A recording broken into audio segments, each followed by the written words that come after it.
الله الرحمن الرحيم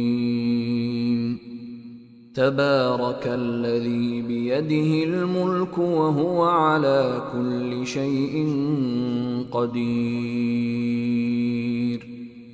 الذي خلق الموت والحياة ليبلوكم أيكم أحسن عملا وهو العزيز الغفور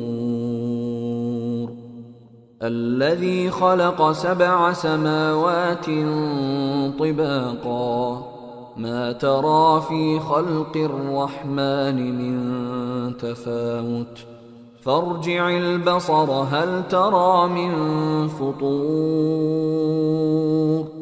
ثم ارجع البصر كرتين ينقلب إليك البصر خاسئا وهو حسير